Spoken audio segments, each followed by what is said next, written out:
The mimosas at the country club brunch were expensive, but not expensive enough to justify my sister's attitude. Olivia sat at the head of the table in her Chanel suit, surrounded by her bridesmaids, our mother and 2 aunts. I sat at the far end in my simple cotton dress from Target, nursing my orange juice because I had work calls later. So the photographer confirmed he can do an extra hour for family portraits, Olivia was saying, scrolling through her phone. That's $800, but Daddy said he'd cover it. Our father beamed.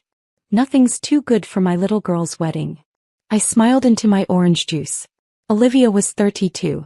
Hardly little. But she'd always been the princess.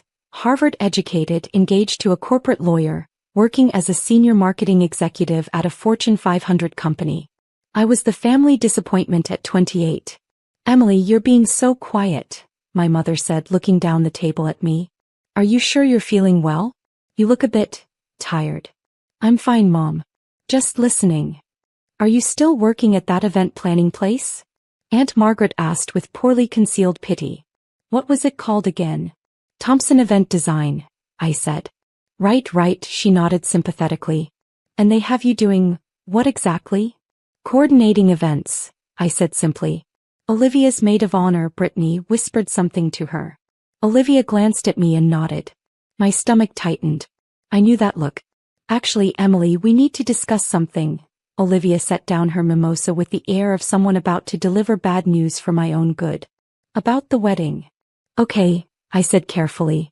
We've been looking at the photos from the engagement party, she continued. And while there's no easy way to say this, you don't really fit the aesthetic we're going for. The table went quiet. Mom looked uncomfortable but said nothing. The aesthetic? I repeated. The wedding is very upscale, Brittany jumped in. Olivia and Marcus have invested over $200,000 to make it perfect. The Carlton Estate, designer florals, a Michelin star chef. Everyone needs to look the part. We can't have you ruining our photos, Olivia said, her voice taking on that edge she used when she wanted to sound sympathetic but firm. You understand, right? It's not personal. It's just that your situation doesn't match the elegance we're trying to achieve. The whole table agreed I'd make them look bad. My mother nodded reluctantly. Aunt Margaret murmured something about understanding the vision. Even my cousin Sarah, who I'd helped move apartments last year, wouldn't meet my eyes. My situation? I asked quietly. Your clothes, your hair, your general presentation, Olivia gestured vaguely at me. You always look so worn out. Like you can't afford better. And at a wedding this high-end, we need everyone to look polished. I could buy a new dress, I offered, already knowing where this was going. It's not just the dress, Olivia sighed. It's everything. The way you carry yourself. You work in event planning but you look like you can't even plan your own wardrobe. Marcus's family is very prominent. His mother is already concerned about our side of the family looking appropriate. So you're uninviting me, I stated. We're asking you to sit this one out, my mother said gently. Just the ceremony and reception. You can still come to the rehearsal dinner if you'd like. Something smaller, more casual. More hidden, I corrected. Olivia's face hardened. Don't be dramatic. We're trying to be kind about this. Some siblings wouldn't even invite you to the rehearsal dinner. My phone rang. Perfect timing. My phone rang with the ringtone I'd set for my executive team. Vivaldi's Spring, distinctive and professional. I glanced at the screen. Caroline Martinez, my executive assistant and the best event coordinator in the state. I should take this, I said. Work call. Can't it wait? Olivia frowned. We're in the middle of. I answered. Hi Caroline. Ms. Thompson, the Carlton Estate is confirming your sister's wedding cancellation? Caroline's voice was crisp and professional. She knew exactly what she was doing. We discussed this possibility last week when she told me about booking a wedding for an Olivia Thompson at the Carlton Estate. Small world. Smaller than Olivia realized. I put it on speaker, setting the phone on the table. What cancellation? I asked clearly, watching my sister's face. The Thompson-Whitmore wedding scheduled for June 15th, Caroline continued. The bride called our office yesterday requesting to move the ceremony to the Grand Belmont instead. However, the contract clearly states that venue changes require the estate owner's approval. Since you own the Carlton estate, I need your signature to release them from the contract. Sister's face went white. The color drained from her perfectly made-up cheeks like someone had pulled a plug. What? Olivia's voice came out as a whisper. Oh, and the bride was quite rude to our coordinator, Jennifer, Caroline added. She called her incompetent, and said our venue was acceptable but not prestigious enough. Should I add her to our difficult client list? The Carlton estate, I said slowly, is the venue my sister is using for her wedding. This call is about her. Pause. Then Caroline's voice, warm with understanding. Oh. I see. Would you like me to call back, Miss Thompson? No, this is fine. But let me clarify. My sister didn't call to change venues. And Jennifer is one of our best coordinators. There must be a misunderstanding. Actually, Olivia found her voice, though it shook. I did call. But I didn't know. Emily, what is she talking about? You own the Carlton estate. I picked up my phone, taking it off speaker. Caroline, I'll call you back in 10 minutes. Of course, Ms. Thompson. For the record, the wedding is beautiful. Jennifer has done excellent work despite the bride's particular requirements. I hung up and looked at my sister's white face, at my mother's shocked expression, at the table full of women who just agreed I wasn't good enough for a family wedding. Jennifer Harris, I said calmly, is the venue coordinator at the Carlton estate. She reports to Caroline Martinez, my executive assistant. Caroline reports to me. I own Thompson Event Design, not work at OWN. We're the largest luxury event company on the East Coast. The Carlton estate is one of 12 premium venues in our portfolio. 12 venues, my mother breathed. The Carlton estate alone is worth $18 million, I continued. We host about 80 weddings a year there, plus corporate events, galas and private parties. Your wedding, Olivia, is one of 3 happening that weekend. Olivia grabbed her phone, fingers shaking as she scrolled. The contract I signed, it said Carlton Estate Management LLC. Pie Company, I confirmed. We manage all our properties through LLCs for liability purposes. It's standard business practice. Aunt Margaret leaned forward. You're saying you own the venue where Olivia is getting married? I'm saying I own the company that owns the venue, yes. Thompson Event Design. We've been in business for 6 years. Last year's revenue was $47 million. We employ 230 people full-time and another 500 contractors during peak season. Brittany made a strangled sound. But you look like I can't afford better? I finished for her. I dress simply because I spend 12 hours a day running a business. I don't need designer labels to prove anything. I need comfortable clothes that let me move between a construction site for our new venue in the morning and a black tie gala in the evening. Olivia's hands trembled as she set down her phone. Jennifer. Your coordinator. She's been planning my wedding for 8 months. Yes. She's excellent at her job. One of our best. I called her incompetent yesterday, Olivia whispered. She suggested orchids instead of peonies for the centerpieces because peonies won't be in season. I told her she clearly didn't understand luxury events. Jennifer has coordinated over 300 weddings, I said. She was trying to save you money and ensure your flowers would be fresh. Peonies in June would cost you an additional $15,000 and likely arrive wilted. My mother found her voice. Emily, why didn't you tell us? I tried, I said. 6 years ago when I started the company. You told me event planning was frivolous and I should get a real job, like Olivia's marketing position. When I bought the Carlton estate 3 years ago, I invited you to the opening gala. You said you were too busy with Olivia's promotion party. The silence at the table was deafening. Every Sunday dinner, I continued, I listened to you praise Olivia's accomplishments, her salary, her title, her engagement to Marcus. When I tried to share my successes, you'd change the subject or make dismissive comments about party planning. Eventually I stopped trying. Dad appeared at the table late as always, carrying his golf clubs. Sorry, traffic from the course was terrible. What did I miss? Emily owns the Carlton estate, Mom said faintly. Dad laughed. Good one. Emily, you had me going for a second. He looked around at the serious faces. Wait, what? I pulled up my phone and opened the Thompson Event Design website, turning it so he could see. My professional photo smiled from the About page. Hairstyled, makeup professional, wearing the Armani suit I kept for client meetings. Founder and CEO, Emily Thompson. That's you. Dad stared at the photo, then at me. You look so different. Professional styling for the website, I said. But yes, that's me. Thompson Event Design. We're booking events 18 months out. We were featured in Event Professional magazine last year as one of the fastest growing companies in the industry. Olivia made it sound like she was going to be sick. Marcus's mother. She's been bragging to everyone about hosting the wedding at the Carlton estate. She said it was the most exclusive venue in the state. I've been letting her think we're so well connected. You are well connected, I said. You're connected to me. Your sister. The one you just uninvited from your wedding for not being polished enough. Emily, I didn't know. That's the point, Olivia. You didn't know because you never bothered to look. None of you did. You were so convinced I was failing that you never noticed I was succeeding. I stood up, gathering my purse. A worn leather bag that had belonged to my grandmother, not because I couldn't afford better but because I loved it.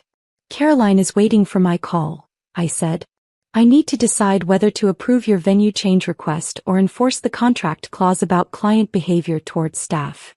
Emily, please, Olivia's voice cracked. I'm sorry. I'm so sorry. Please don't cancel my wedding. I'm not going to cancel your wedding, I said. That would be petty and it would punish Marcus for your mistakes. He's actually been lovely to work with, very respectful to our staff, always on time for meetings, genuinely excited about every detail. Relief flooded Olivia's face. However, I continued, there will be some changes. First, you're going to call Jennifer and apologize. A real apology, not the "I'm sorry you felt that way" kind. You'll acknowledge that you were wrong to question her expertise and that you spoke to her disrespectfully. Olivia nodded frantically. Of course. Anything. Second, the orchids Jennifer suggested? You're using them. She's the professional and you're going to trust her expertise. Same goes for every other suggestion she's made that you've overruled because you thought you knew better. Jennifer has coordinated over 300 weddings. You're planning your first. Listen to her. Hey. Yes. Whatever she thinks is best. Third, I want a formal written apology to every single staff member you've been rude to over the past 8 months. I've read the incident reports, Olivia. You've made 3 coordinators cry, you've accused 2 florists of incompetence, and you told our pastry chef that his cake samples tasted mediocre. That same pastry chef has won international awards. Olivia's face went red. I was just trying to make everything perfect. You were being a nightmare client, I interrupted. There's a difference between having high standards and treating people like they're beneath you. Our staff are professionals who take pride in their work. They deserve respect. I'll apologize to everyone, Olivia whispered. I promise. Fourth, I looked around the table. Everyone who just agreed I wasn't good enough to attend this wedding owes me an apology. Not now. I don't want fake apologies born from embarrassment. Take time to think about it. Think about how quickly you agreed to exclude me, how easily you accepted that I was an embarrassment. Then if you genuinely feel sorry, you can tell me. Mom's eyes filled with tears. Emily, sweetheart. I'll attend your wedding, Olivia, I said. Not because you're allowing me to, but because Marcus invited me personally last month. He contacted Thompson Event Design to ask if we could arrange a surprise for you, a string quartet during dinner. When he realized I was your sister, he insisted I attend as family, not just as the venue owner. He's a good man. Better than you deserve right now, honestly. Olivia burst into tears. I'll wear something appropriate, I continued. I have a closet full of designer gowns for events. I just don't wear them to family brunches where I'm going to be criticized anyway. I looked at my mother. The rehearsal dinner you graciously offered to let me attend? I own that venue too. The Harbor Club. We're hosting it at cost as a family gift. You might want to be nicer to the staff there as well. Mom covered her mouth with her hand. One more thing, I said, pulling out my business card and sliding it across to Olivia.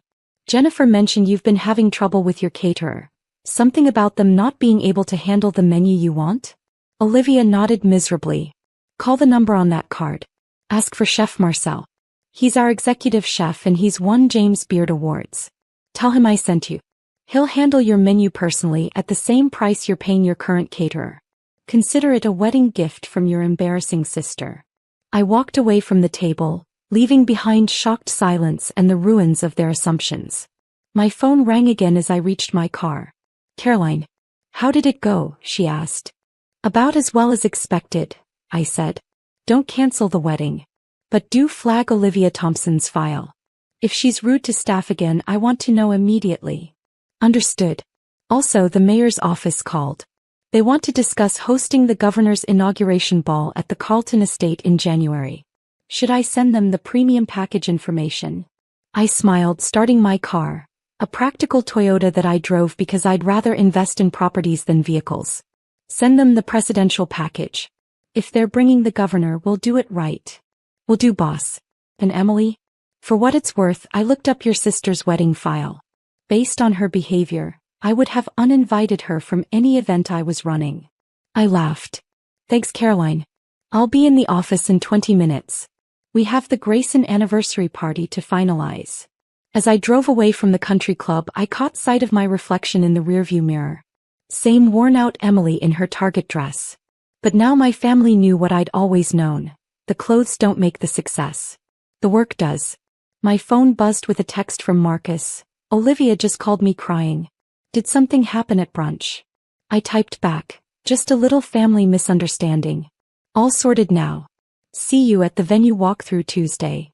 He responded immediately, "Looking forward to it. And thank you for the string quartet idea. She's going to love it." At least one member of Olivia's wedding party had manners. That was something. I pulled into the parking lot of Thompson Event Design headquarters, a restored Victorian mansion that served as our main office. My name was on a plaque by the door, small and understated, just like I preferred. Inside, my team was already working on next month's events. Caroline handed me a coffee as I walked in. "Your sister's file is flagged," she confirmed. "Also, Jennifer wants to thank you. Apparently, she just received a very emotional apology call." "Good," I said. "Now let's talk about the governor's ball. I'm thinking we use the ballroom and the sculpture garden." And just like that, I was back to work, building my empire one event at a time, whether my family noticed or not. They got my name wrong again. Not just the spelling, the whole thing. The envelope was heavy cream-colored, printed with silver ink, the kind that makes you sit up straighter just holding it. My daughter June found it in the mailbox before I did, her fingers still sticky from the peanut butter crackers she'd been eating in the back seat. "Mommy, look," she chirped, waving it like a golden ticket. "Is this for you?" I knew the handwriting before I saw the return address, elegant, decisive. Vanessa's. I took it from her carefully. My fingers left a faint smudge on the paper. I should have waited to open it, but I didn't. Right there, parked crooked in front of our duplex with the afternoon sun creeping across the dashboard. I peeled back the flap. "You are cordially invited to a rooftop celebration in honor of Vanessa Clay, Senior Vice President of Brand Strategy." And underneath that, typed in serif font, too proud to be corrected, "Miss Noemi Clary and guest, not Naomi, not Clay, not even close." For a long moment, I just stared at it, the way you might stare at a bruise that appeared overnight. Not because it hurts not at first, but because you want to understand how long it's been there without you noticing. June leaned forward between the seats. "Are we going?" "Mommy?" I hesitated. "We'll see." She grinned and bounced back in her booster. "I want to wear my sparkly skirt." I didn't answer. Instead, I slipped the invitation into my tote bag next to the grocery list and the unpaid water bill, like it belonged in that pile, like it didn't mean anything, but of course it did. That night after June was asleep and I'd finally scrubbed the last dried glob of toothpaste off the bathroom counter, I sat on the edge of my bed and read the invitation again under the yellow lamplight.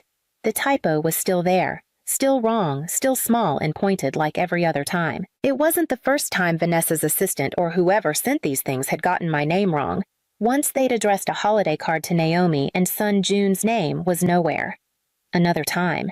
My name had been printed so faintly on a place card that the server at the gala couldn't find me on the list. Each time I told myself it didn't matter, that being included even by mistake was better than being left out entirely. But this time, the mistake felt deliberate, like a message whispered just loud enough for only me to hear. "We see you, but we don't really want to." I was still staring at the invitation when my phone lit up. It was from my mother. "No." "Hi, honey." "No." "How are you?" Just this. "Please don't make this night about you." Vanessa worked hard. "Just smile, be polite, and don't bring up the past." That was it. I let the screen go dark. Then I sat there for a long time, the house silent except for the faint hum of the fridge. I didn't cry. I didn't get angry. I just felt hollow, like I'd become the caution tape at the edge of my own life, seen but only as a warning. But June, she didn't see any of that. She saw sparkles and celebration and the chance to be near people who shared her last name.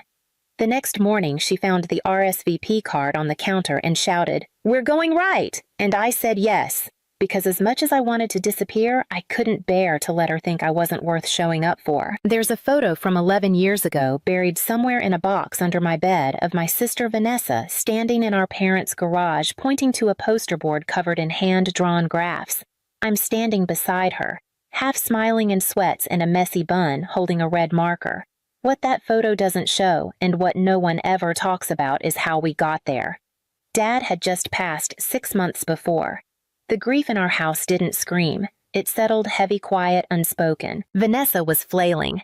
She had bombed her last semester and was ready to give up on grad school applications entirely.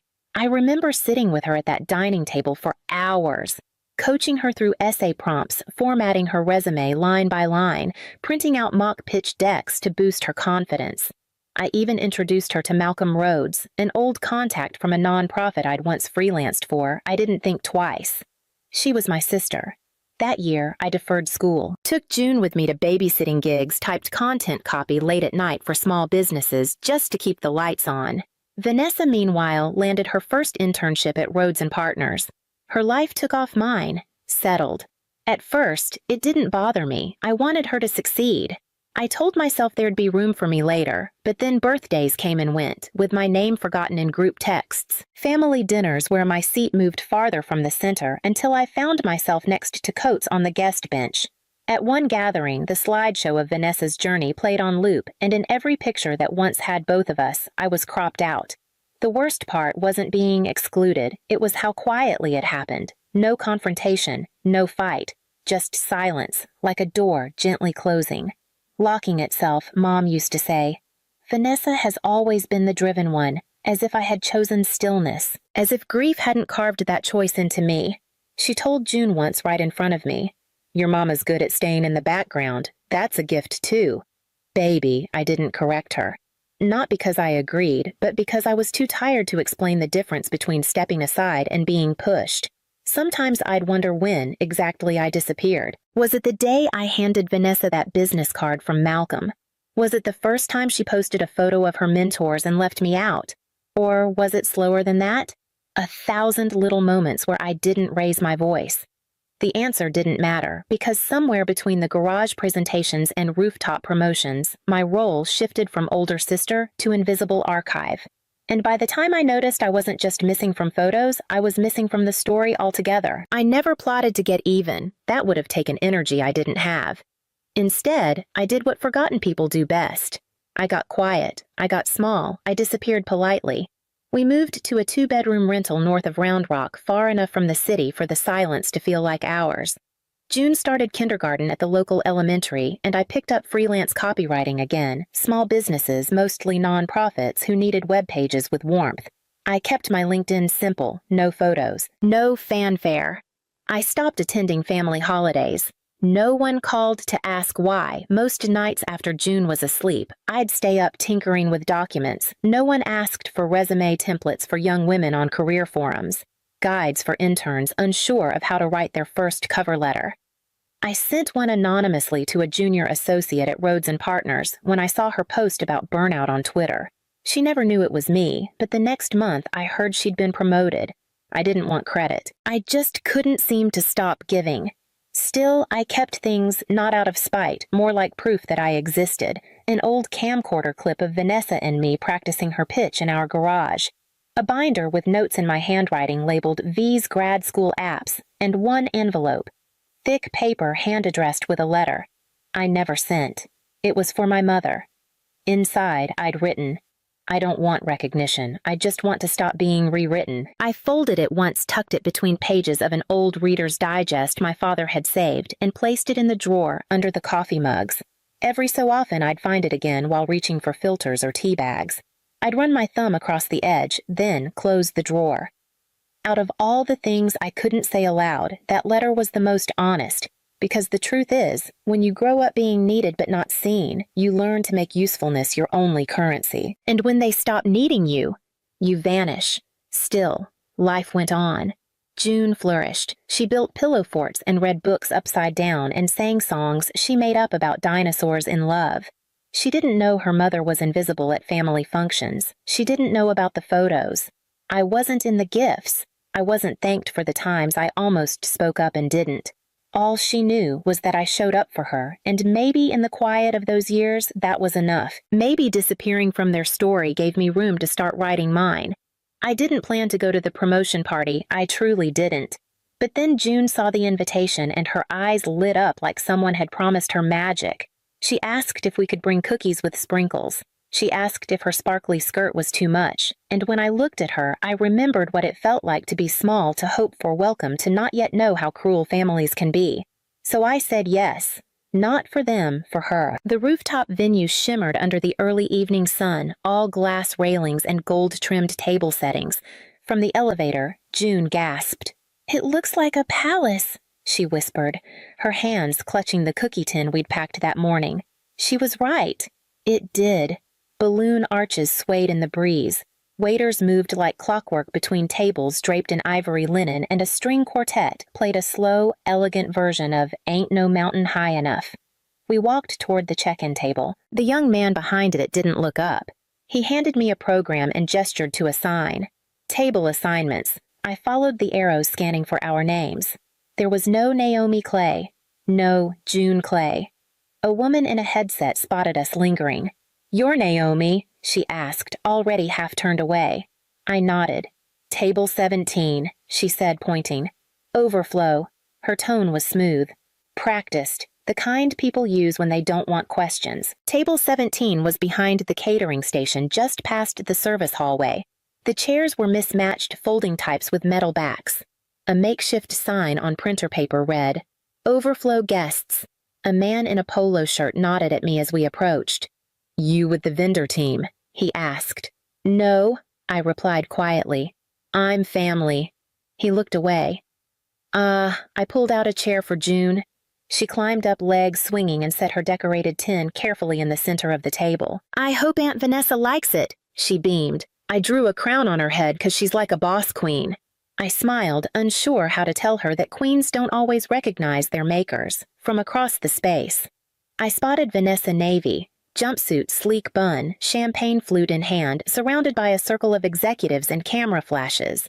She moved with ease, with poise, like the space bent slightly to her presence. When her eyes found mine, she hesitated, just for a beat. Then she walked over, all glossy charm. "Oh, wow," she said, "you came." "I did," I replied. Her eyes flicked to June. "Hi there, sweetheart," she said, voice rising half an octave. "Still drawing me in capes and heels?" "I made you something," June said proudly, holding out the tin. Before I could speak, another woman stepped in, sharp blazer, long braids, flawless lipstick. Vanessa turned to her immediately. "Jasmine, this is my niece. Isn't she adorable?" A pause. Then, without turning to me, Vanessa added, "That's her mom. Not my sister. Not even Naomi. Just her mom." Jasmine smiled politely. "Oh, you work with kids too." My mouth opened, but nothing came out. June glanced at me confused. I nodded stiffly. "Yes, I do." The lie was easier than explaining why being invisible had become my native tongue. Back at the table, June tugged at my sleeve. "When's the cake, Mommy?" "Soon," I said, voice thin. The program began. Lights dimmed. A slideshow bloomed across the screen. Vanessa at conferences, ribbon cuttings, handshake after handshake. The words, "Vision Grit." Elegance faded in and out. The applause rose.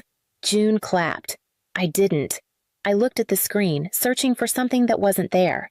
Me. No late nights, editing her pitch deck. No shot of the garage. We turned into a mock boardroom. Not even one picture with both of us. Just Vanessa centered, backlit, perfect. My name hadn't just been left off a table card. It had been erased from a history I helped write.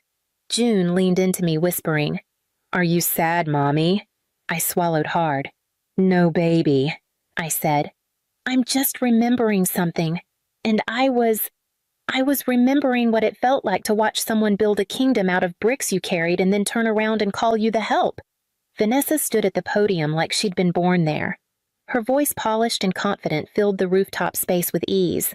Cameras lifted, guests leaned forward. She thanked her team, her mentors, her firm. She even quoted a business author. Then she paused, raised her glass. "And I'd be remiss," she said, "if I didn't mention the woman who's always been persistent." A few polite laughs.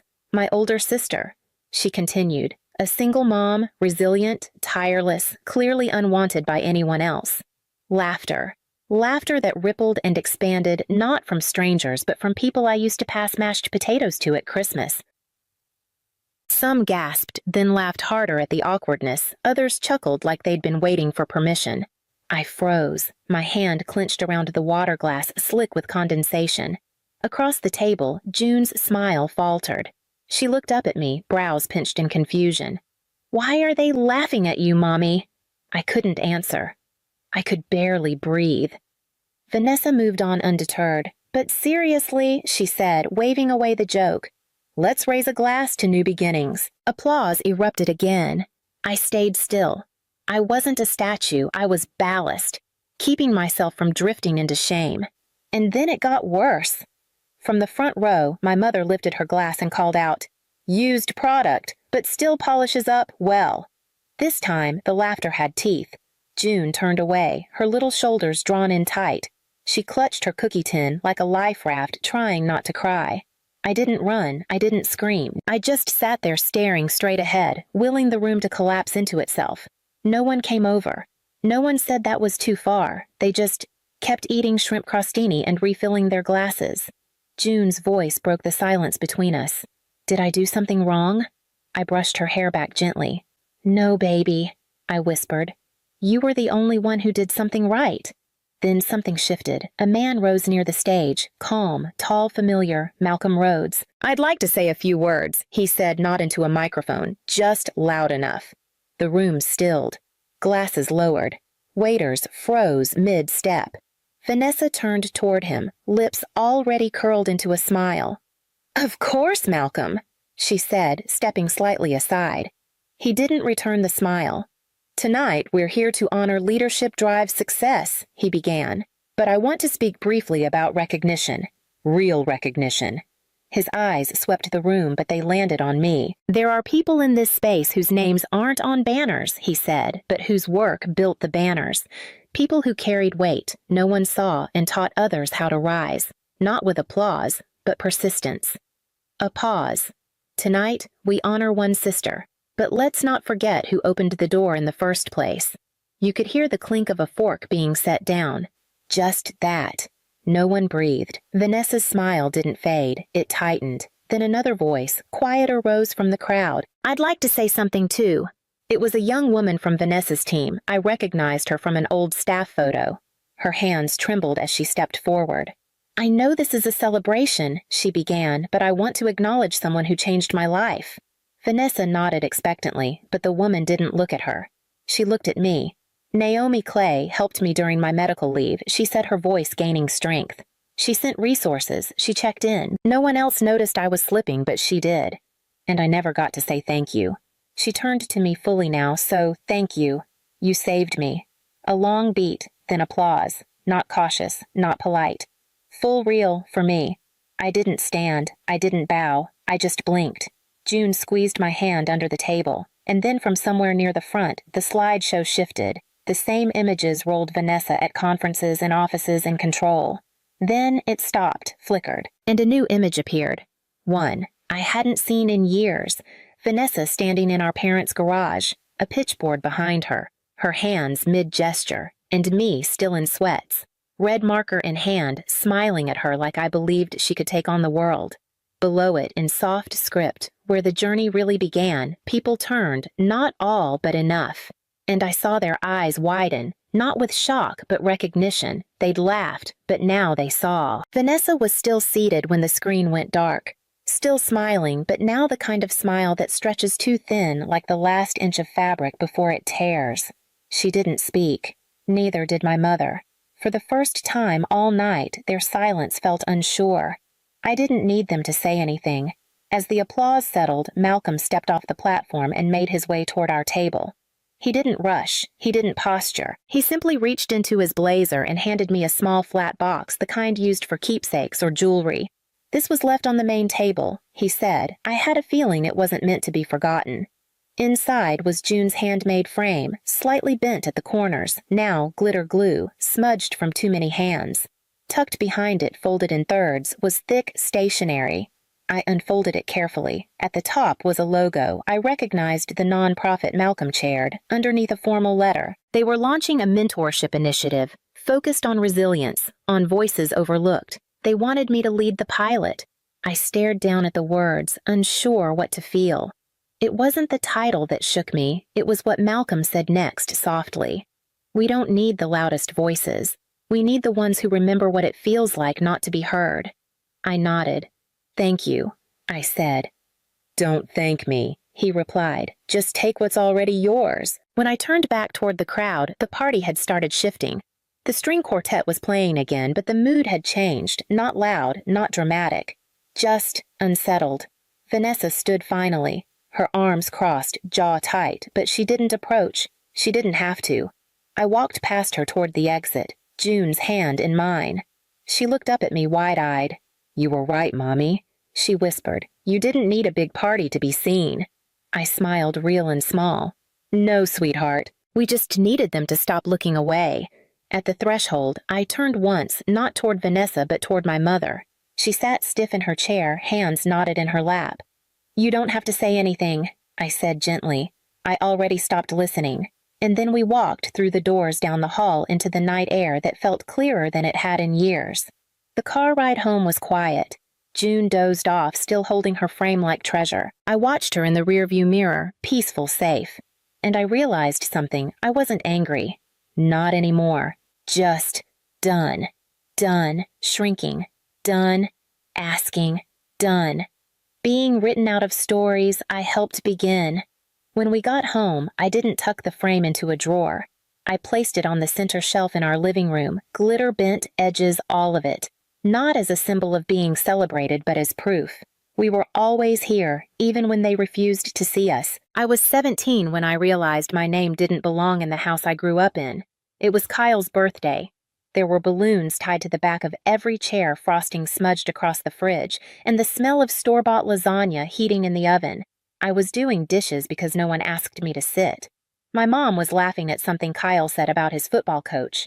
My dad was filming on his camcorder, the old one with the broken flip screen. I dried my hands, took a notepad from the junk drawer, and sat alone at the end of the kitchen table. I wrote, "Don't forget how this feels. Don't forget cleaning up while they celebrate him. Don't forget the way they never say your name out loud when people are watching." Then I folded the note and tucked it behind the photo of our family from 2003. The one where I'd been cropped out after the print. I didn't read that note again for 19 years, but I remembered every word. Tonight was supposed to be different. Tonight was mine.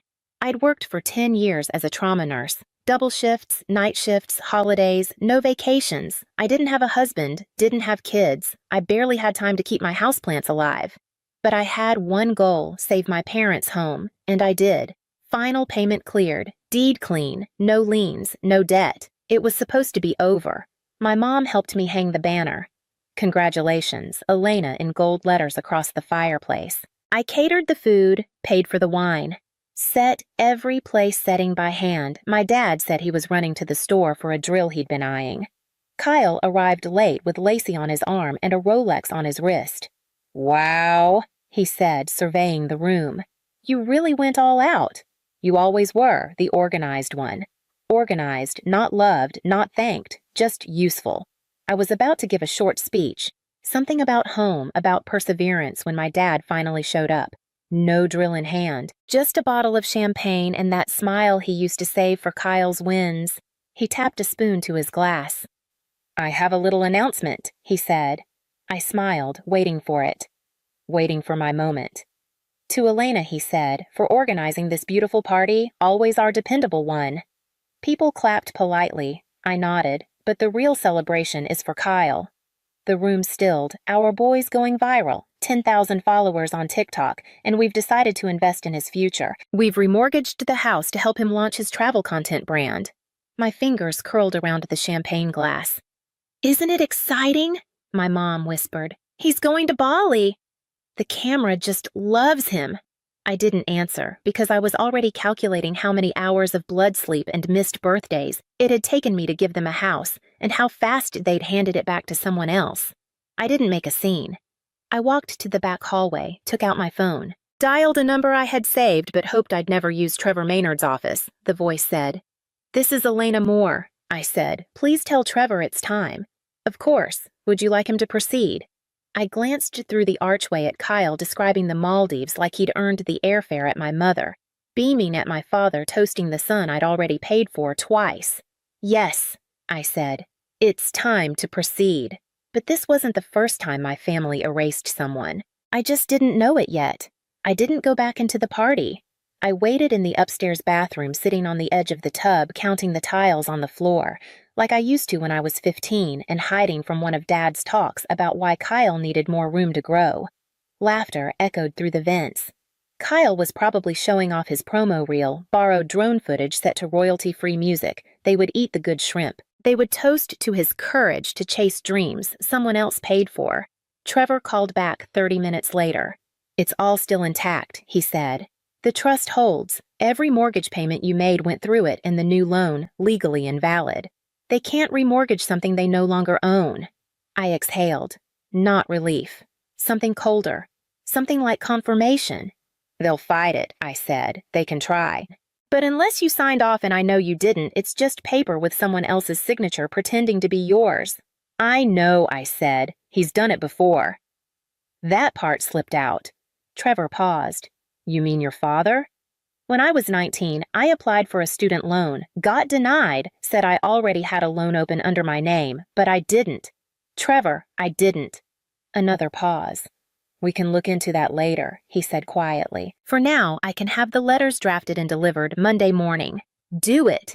When I came back downstairs, Kyle was mid-story about how Bali sunsets performed better on reels than drone shots of Iceland. He didn't see me. None of them did. That was the thing. I could walk through my own life and not leave footprints. I stood near the kitchen watching my mother place another shrimp skewer on Kyle's plate. "You need to eat more, sweetheart. You're burning so many calories traveling." She never said that to me when I was running 3 shifts back-to-back at Grady Memorial. Just told me my face looked tired. Dad caught sight of me. Then, "Everything okay?" I smiled. "Perfect." I left quietly. At home, I didn't turn on the lights, just sat on the couch with the papers from the trust. My name on every line notarized, time-stamped, archived. I'd created the structure after Dad almost lost the house the first time. Back then, I stepped in thinking, if I just do this right, they'll finally see me. Not as the backup daughter, not as the safety net. Just me. The next morning, Kyle called. "Why are there legal blocks on the house title? I have sponsors waiting. This is sabotage." "You'll figure it out," I said. "You always do, right? This isn't fair." Mom and Dad said the house was ours. It was paid off by me. A beat. "You always were jealous," he said. "No," I replied. "I just stopped pretending that your dreams matter more than my life." He hung up. By evening, Mom called. Her voice was softer, almost maternal. "Elena, we didn't know you'd feel this way. We thought we could borrow against the house just for a little while. You're doing well? Kyle just needs a little help to get started. You remortgaged my life, Mom. That's not fair."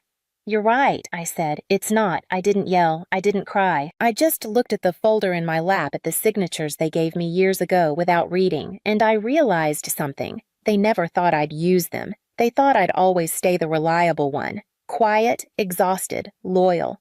but even loyalty has a ledger, and mine was full. 3 days passed. I ignored every call. Trevor had the documents ready. I reviewed them between patients on my night shifts. Initials, timestamps, certified letters addressed to both my parents and to the mortgage broker. Everything airtight. On Thursday, I got a message from a name I hadn't seen in years. Madeline Weller, my cousin, Aunt Cora's daughter. We were close once before the family fractured along invisible fault lines no one ever admitted existed. Her message was simple. Saw the fallout on Kyle's Instagram. Elena, you okay? I didn't answer at first, but later that night I typed, I'm fine. They took the house. I took it back. 3 blinking dots. Then, that sounds familiar. Can I call you? We talked for 2 hours about Kyle, about Richard, about how my mother once told a neighbor I was just between things when I'd already been working 60-hour weeks for a decade. And then Madeline said, You know, this isn't new, right? I thought she meant the favoritism. She didn't. She meant Rachel, Aunt Rachel. I asked, trying to recall a face. All I remembered was a name, the older sister of my mother who had gone out west and was never quite right. She was the first one they erased, Madeline said. Back in the 90s, she ran Grandpa's business after he died, and when she refused to sign over control to Uncle Paul and your mom, they accused her of forging documents, said she manipulated the will. Did she know? Madeline said she liquidated everything, gave them nothing, then disappeared. I went quiet. She sent me birthday cards for years, Madeline added, but Mom told me not to reply, said she was bitter, said she'd poisoned the family on purpose.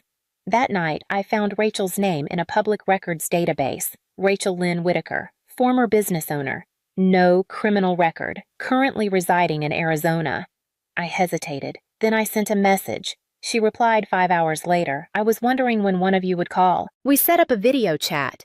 She looked exactly like my mother, only older and sharper the way a blade looks after you've stopped pretending it's ornamental. Her hair was silver. Her smile was small but real. I heard about the house. She said I heard about you. I replied. Rachel leaned forward. Let me guess, you gave everything. They took it. Now you're the villain? I didn't respond. She nodded. They don't hate disobedience. Elena, they hate memory. You're not just inconvenient. You're the evidence. We talked for an hour. She told me about her father's will, the business, how she'd spent years fixing what the men had broken only to be told she was ungrateful. They wanted a face for their legacy, she said. Not hands that built it. At the end of the call, she said, You'll win, but they'll say you destroyed them. I don't want to destroy anyone. That's what I said too. The next morning, Trevor called. His tone was clipped. I've been reviewing the mortgage application, Elena. Your father forged your signature silence stretched between us. He used a digital scan. It's clear, and that combined with the trust makes the new mortgage legally invalid and possibly fraudulent. What happens now? If the bank pursues it, they'll treat it as mortgage fraud. That's federal. I rubbed my temples. They won't come after you, he added, but they might come after him. I opened my drawer inside the folder. Trust documents, deed transfer records, payment ledgers, my name on everyone. For years, I kept receipts because I didn't trust their memory. Now, those receipts were the only truth left, and the woman they thought they'd erased. She remembered everything. I arrived at the house just before sunset. Same blue siding, same cracked walkway.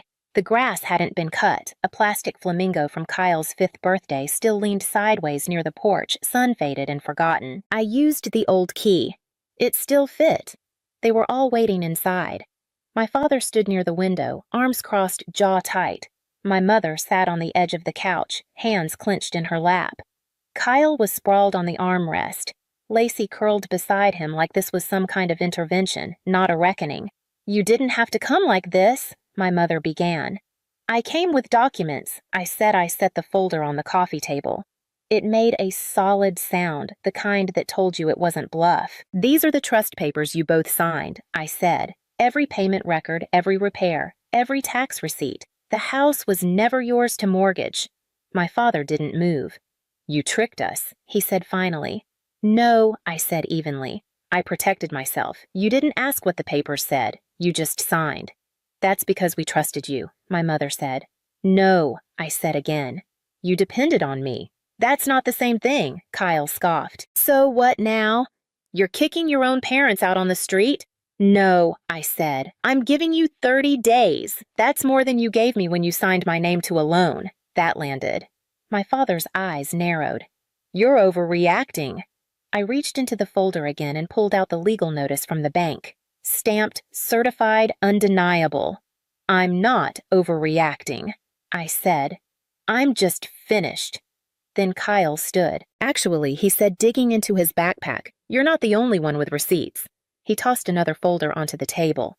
I found these in the attic last week. Mortgage papers, student loan records, credit lines I never opened. All with Dad's handwriting. My father's face went pale. You little don't, Kyle snapped. I let you wreck enough. No one spoke for a long time. Just the hum of the fridge and the tick of the wall clock Dad never fixed. Then a knock at the door. Rachel. She stepped inside without waiting for permission. She looked at me first. One sharp nod, then at Joanne. It's been a long time, she said. My mother's voice was thin. You shouldn't be here. I shouldn't have had to come, Rachel replied. She sat beside me. I took out the final envelope, the release forms, one for each of them, a clean exit. No contest, no headlines, just silence and surrender. If you sign these, I said, you walk away. No one files charges. The house gets sold quietly. You keep your names, and if we don't, my father asked. Rachel spoke before I could. Then your daughter sends everything to the bank, the notary, the IRS. She presses charges, and you lose a lot more than the house. Joanne picked up the pen first. Her hand trembled. I never wanted it to be like this, she whispered. It was like this the moment you looked at my sacrifice and saw a loophole. I said. Kyle signed next, then Lacey without a word. My father was last. He looked at the paper, then at me. You think you've won? No, I said. I think I've stopped losing. He signed. I gathered the forms, slipped them back into my folder. Stood. You have 30 days. After that, I changed the locks. As I reached the door, my mother stood. You're just like her, she said. I turned back. Rachel, she continued, voice bitter. Vindictive alone. Rachel didn't flinch, and neither did I. I'd rather be alone and honest, I said, than surrounded and erased. Outside, the air smelled like summer heat and lawn fertilizer. The sky was streaked orange. For the first time in years, the house behind me didn't feel like something I had to protect. It felt like something I'd finally outgrown. And inside, for the first time, they were the ones looking small. The silence came first. No more calls. No more texts. Just a stillness that settled over everything like dust in a room no one dared enter. I thought it would feel like peace. It didn't. It felt like fallout. 3 days after they signed the documents, a courier arrived at my door with a small cardboard box. No note, no return address, just a package with my name in my mother's handwriting. Inside was an old photo album, brown leather worn at the edges, the kind she used to keep under the coffee table full of Kyle's soccer games and birthdays. But this one was different. It wasn't for show. The first photo was of me, not smiling, not posed, just me painting the back fence when I was 22. A loose ponytail, sunburnt arms, no one else in the frame. The next me, installing storm windows, me, fixing the dishwasher, me, carrying groceries, me in scrubs asleep on the couch with my badge still clipped to my chest. Years of my life caught quietly on film. She'd seen all of it and never said a word. I closed the album. Not angry, not grateful, just tired. I called Trevor that afternoon, list the house. I said, let's get it done. He didn't ask questions, neither did the realtor. The listing went live the following week. I chose a modest asking price, enough to close the mortgage, quietly cover the transfer fees, and be done. Kyle had vanished by then. Lacey posted a cryptic message online. Sometimes people show you who they are. Believe them. Then she blocked everyone. Madeline texted me. Kyle used Mom and Dad's emergency credit card to buy one-way tickets to Bali. Now they're frozen. He's off-grid. I didn't reply. The night before the realtor's walkthrough, I went back to the house one last time. No furniture, no voices. Just empty rooms and the faint outline of where the rug used to sit in the living room. I walked through it all, kitchen hallway, back deck. Then upstairs to my old bedroom. The air still smelled like the lavender sachets I used to hang in the closet. The wall had a faint square where my bookshelf had been. I ran my hand across the molding, then opened the top drawer of the nightstand. Still there. The original note, folded, yellowing quiet. Don't forget how this feels. I didn't, but I finally folded it one more time, slid it into my coat pocket, and walked out. No drama, no confrontation, no apology. Just me, the last one to leave and the only one who cleaned up. We ate dinner at the same table they used to sit me beside, but never quite at. This time it was mine. The house was nearly empty. No photos on the walls, no voices echoing up the stairs. Just the long pine table I'd refinished myself when I was 23 and couldn't afford a new one. The chairs still creaked, the same. Rachel sat across from me, her hair pulled back, her posture perfectly straight. Next to her, Madeline poured wine into 3 mismatched glasses we'd pulled from the half-packed kitchen. "You sure about this?" Madeline asked. "About selling?" I nodded. "This house has taken enough from me. Let someone else decide what it means next." Rachel tilted her head slightly, not judging, just observing, like she always did. We ate pasta, I made from scratch, no speeches, no music. Just quiet forks and the smell of garlic and something close to closure. After we cleared the plates, I reached into my coat pocket and unfolded the paper I'd carried all week, my own handwriting smudged in the corner. "Don't forget how this feels." Rachel leaned in. "You wrote that when I was 17 on Kyle's birthday. They'd forgotten mine the week before." Madeline looked down. "I used to write letters to myself, too. I never had the guts to read them. I didn't either," I said. Until now, I folded it again, laid it on the table like a final place setting. "I didn't want revenge," I said quietly. "I wanted to be seen." Rachel touched the edge of the note. "They never see us when we're carrying everything, only when we finally drop it." The doorbell rang. The realtor right on time. She walked us through the final paperwork, inspection dates, closing timeline, key returns. When we stepped onto the porch, the late spring air felt too clean to belong to this house. Across the lawn, a for sale sign had already been hammered in. I looked at it for a long time. Not with sadness, not with pride, just stillness. "I thought it would feel bigger," I said. "It never does," Rachel replied, just honest. We stood there, 3 women who'd all been edited out of someone else's story. Inside the house waited for its next chapter. Rachel reached into her coat pocket and handed me a postcard sunset in Arizona. "From when I left," she said. "I didn't send it. Didn't think anyone would keep it." I turned it over. Blank. Write something. "Now," she said, "even if it's just for you." I nodded. Behind me, the kitchen light blinked once, then stilled. I stepped off the porch onto the walkway I'd once shoveled every winter while Kyle slept in. I didn't look back because the house had already told me everything I needed to know, and because I finally had the only thing it never gave me before, a clean way out.